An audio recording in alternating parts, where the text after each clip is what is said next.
there's been some times where I've been scared out of my mind. Sure. There's been some times where I've been broken.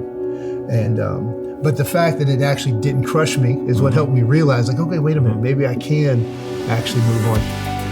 Welcome to the Hope in Real Life podcast with Jason Gore. Our team is passionate and committed to bringing you more hope in the everyday, real areas of your life. If this conversation and content is valuable for you, please do us a favor. Like, subscribe, and even share. You never know how valuable it could be to share a little bit of hope with someone else. Let's get the conversation started.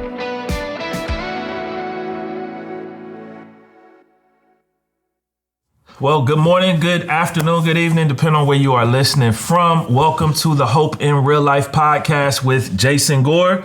I'm Wade Harris. This is episode number 3.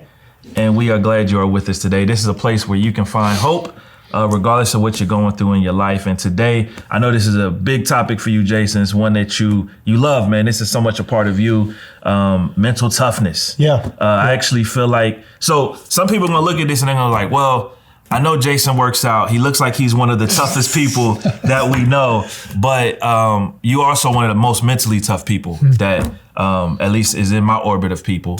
And so, man, I'm really excited to chat with you about this today, man. Yeah, man, I'm happy to do it.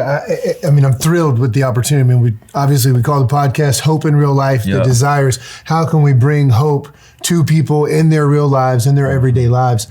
And I just have this conviction, man, that this is one of those areas that, if lacking, I mean, how do we have hope with everything that's going on in the world around us? Right. And so I think it can be so valuable. I think it's so lacking in the world around us. Thrilled to have a chance to talk about it a bit. Yeah. So, man, let's hop into it. One, when did you get to the point in your life where you said, "Hey, I need to be mentally tough," or "This is something that I need to focus on in any realm"? Because I think sometimes the easy thing for us to do is you just kind of go through life and you don't necessarily have a plan with all the stuff that and you are definitely a planner. And so. Yeah, it's, when did I become, I don't know that I can say that I know exactly when. I think there's been different seasons where I realized I needed it at different levels. Yeah. And,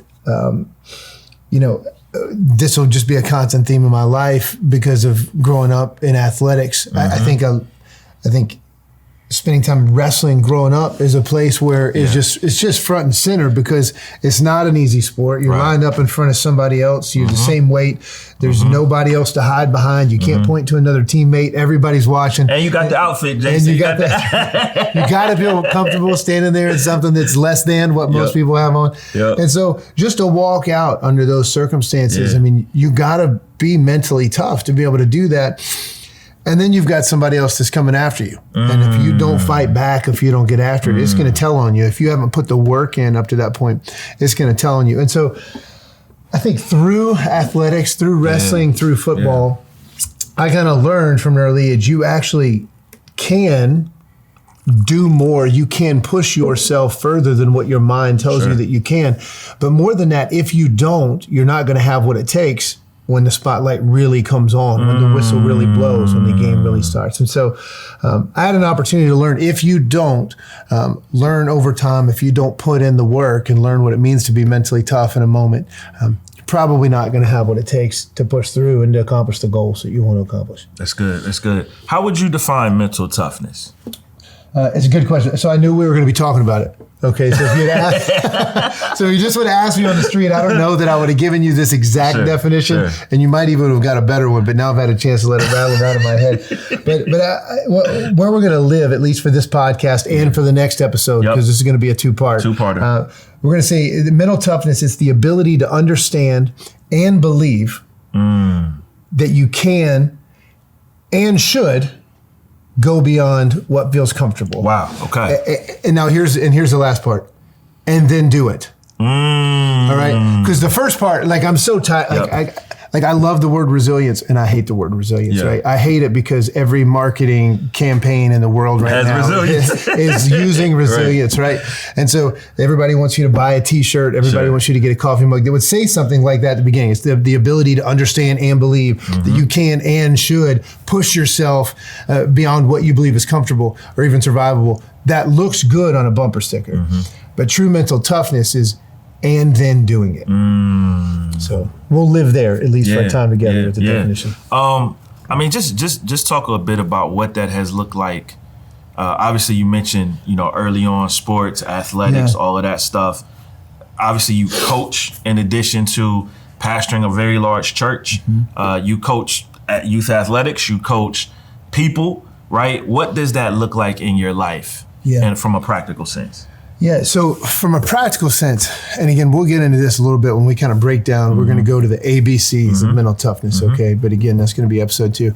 But from a practical sense, that means just understanding life is hard. And if you're going to be able to deal with hard things, you have to do hard things. You don't just wake up in the morning and able to accomplish whatever it is in front of you without working up to it. We understand that. And so for me in my life, I mean, you mentioned that I'm a planner, though my wife will watch this and she might disagree with you, but that's because like planning is her superpower. Okay. But for me, it looks like making sure that I intentionally have things in my life that do push me beyond my regular level of comfort. And so whether you're talking about always trying to learn something new or study something new, whether that means take on a new challenge that I've never accomplished before, whether that looks like whether I'm working out, I don't just train or work out just to work out. I keep pretty close tabs on what I did in my last workout. And my workout next week is to do one more rep, 5 more pounds, a little bit faster, a little bit longer. And so for me, I just make sure that I'm doing hard things in my life so that I'm more prepared when the other hard things actually show up. And so, like for you feel like that even translates, like just take the workout for instance, that even translates into other areas of your life because you've intentionally trained your mind and your body that, hey, I can go a little bit further on this. That's right. Yeah, I mean, it's that idea of understanding and believing, right? And understanding that you can do something, like having the intellectual knowledge is different than having an actual belief. And there's a lot of different ways to gain belief in something, but actually experiencing it is certainly one of them. And so when you can actually experience, you put in the hard work, you don't actually die, unless you do, but then it's over anyway, right? And so that's a whole different thing. Like I'm not saying that you can actually push through death, but if you're not dead yet, you're not dead yet. And we forget that sometimes. We can just sit here and feel like the world is caving in around us, and it might be, but if we're thinking about it, man, we still got breath in our lungs. So we got enough gas to take the next step. That's good. Is there a point where in your mental toughness journey, and this is not just you, but just I'm speaking in generalities now, where we can say, man, this is too much. Like I'm pushing myself too far because I've maybe entered a space that's either not mentally healthy or physically healthy or whatever the case may be. But is there a point where it's just like, hey, this is too much? Or should we not even look at it like that? Yeah, because we're limiting ourselves. That's a great question. And it probably depends on who you talk to, right? Now you're talking to me, so I'm going to give you my answer, all right? There's plenty of other guys out there that are probably going to say, no, there's never too much. You just push through. I mean, you pick up any book by David Goggins and make sure you're okay with a couple bad words if you do that. And you're going to be motivated. But he's going to say, absolutely not. You just keep moving forward. I got a little bit different perspective on it than that. But this is probably a good time, before I even jump into that, I just want to acknowledge, while we're talking about mental toughness, and I've got some stuff because we said we're going to talk about it, and our desire is to bring hope to other people. I don't want to pretend like I don't ever doubt. Sure. All right. And I'm sure that it would be amiss if we get through this podcast and the next one and me or you not at least acknowledge. No, there's been some times where I've been scared out of my mind. Sure. There's been some times where I've been broken. And but the fact that it actually didn't crush me is what helped me realize, like, okay, wait a minute, maybe I can actually move on. So I just want to acknowledge that, like, this is not a topic for people that are superheroes, because that ain't me. How do you think that helped you? Because that in and of itself, most guys, we cannot admit when we are afraid. Yeah. I struggle with that. Yeah. I shouldn't even say most guys. Yeah. I Wade Harris. Right. Let's speak for ourselves, right? That's what my therapist tells me anyway. Say your name. Quit talking about other people. Yeah. So, how has it helped me? This is not necessarily just a Bible-based podcast, right? So people listen to this with all different, backgrounds and spiritual beliefs, but I really do have a faith in Christianity that says God allows us to go through trials because it develops certain things inside of us. Sure. Again, the sports background tells me, like, if I want to get faster, then I have to run hard and I have to break my body down. I have to wear myself down, and it will come back stronger. And so when you get to the end of your rope, so to speak, when you get to the end of the road, when you've got no gas left in the tank and you find yourself saying, there is nowhere else that I can turn, but you wake up the next day, you realize, man, maybe I can keep going. I survived. That's right. I survived. And look, I don't know how this lands, right? But what's the great theologian, the great philosopher, Rocky Balboa? What is it? He said, it doesn't matter how many times you get knocked back down. It matters that you get back up. So I think it's hard to talk about mental toughness. It's hard to talk about resilience, truly, until you have been knocked down a few times. But when you get up and you've got a story to tell and you've got something to recall and to believe in, now you've got a little bit more gas in the tank. Yeah. What about for you? Like you mentioned wrestling. I know that's been a big part of your life. It's definitely one of your loves. You wrestled at a high level, like NC State. Like that's a high level of wrestling. But you didn't win every match. Right. So there were probably some times where you didn't win every match. You trained hard. Yep. You like, I'm going to this one. I know this is going to be tough, but I feel like I got it. But it didn't quite work out the way you wanted it to work out. How were you able to keep the train going after maybe you failed in a spot that wasn't what you wanted to do? Yeah.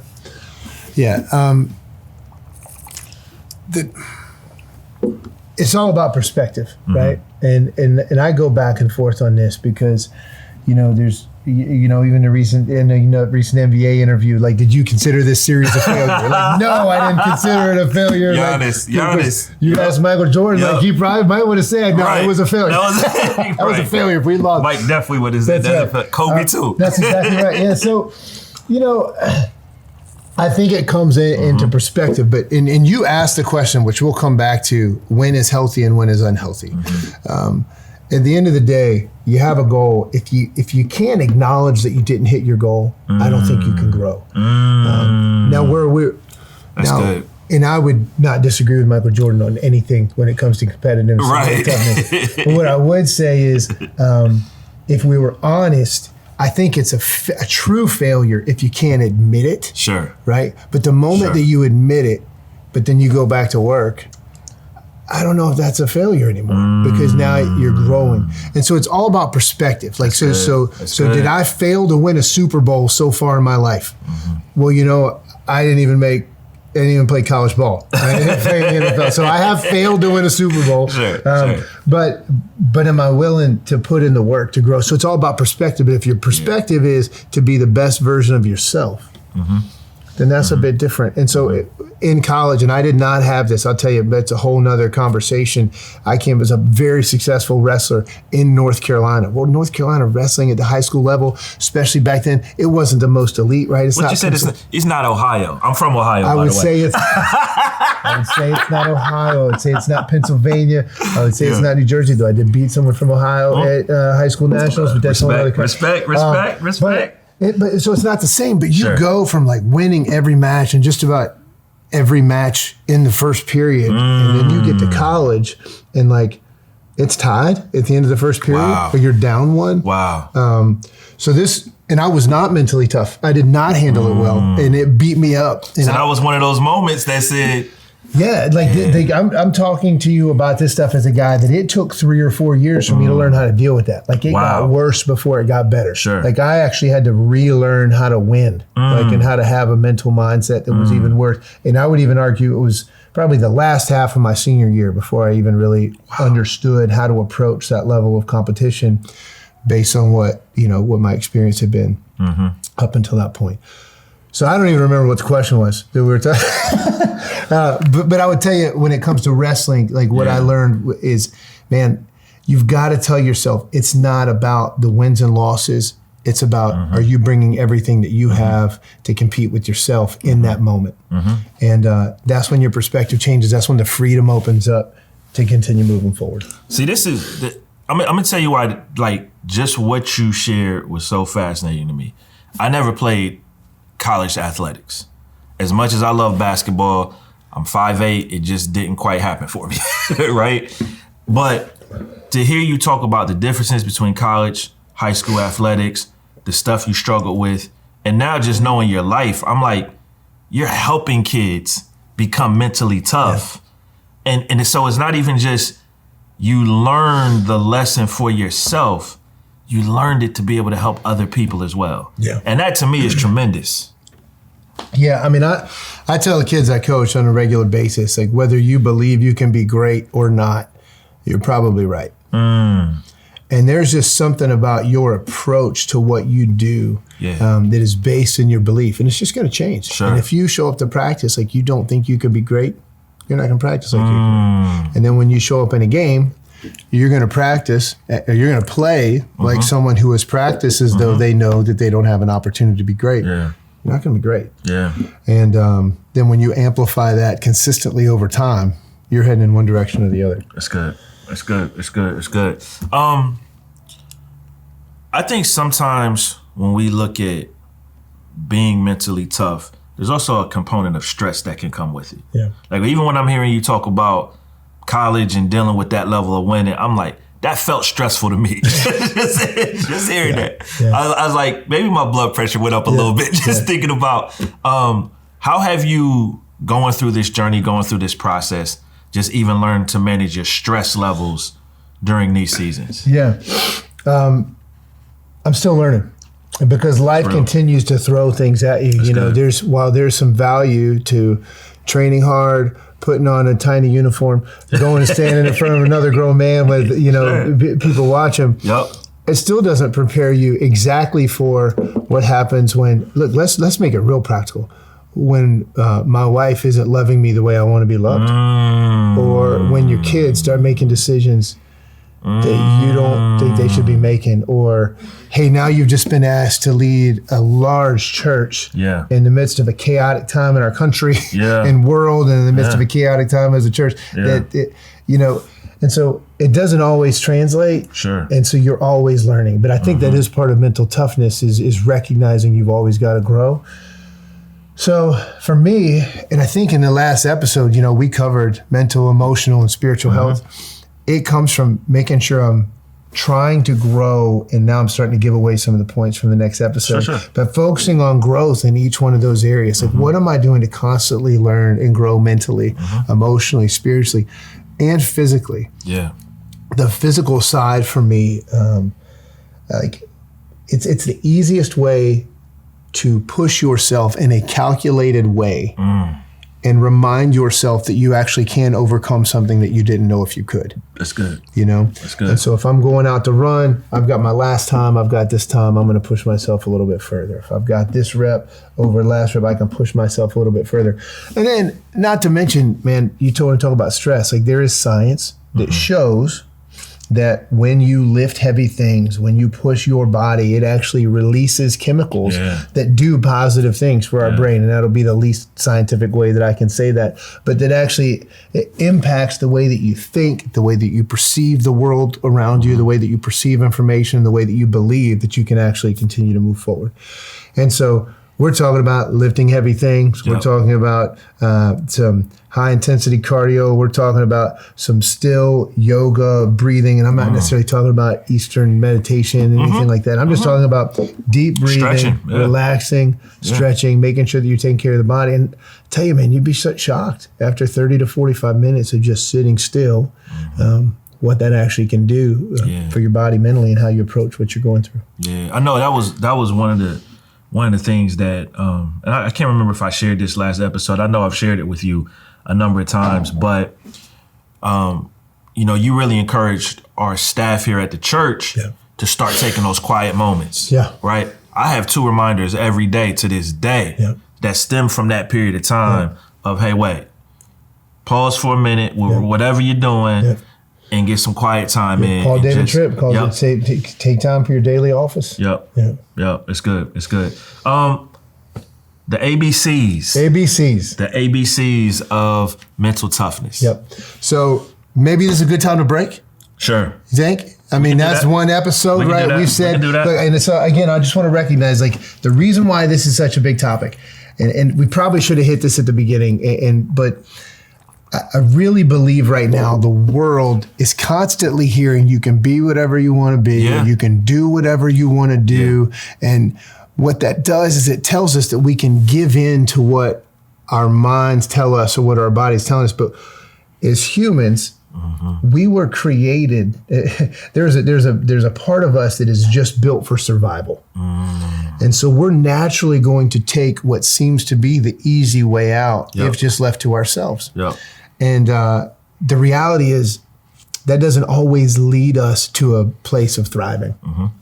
And so when we're constantly hearing this message, is you can do whatever you want to do, you can be whatever you want to be, our tendency is to pull back from what's really going to grow us as men and women and as students.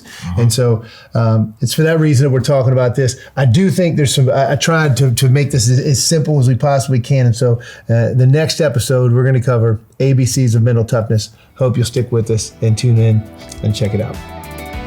Thanks for tuning in to this episode of the Hope in Real Life podcast. If this content was valuable for you, don't forget, like, subscribe, share. You never know how important it could be to bring a little hope into someone else's life. There's even a place here for you to comment. We would love to hear from you and hear your feedback. Until next time, let's keep sharing hope.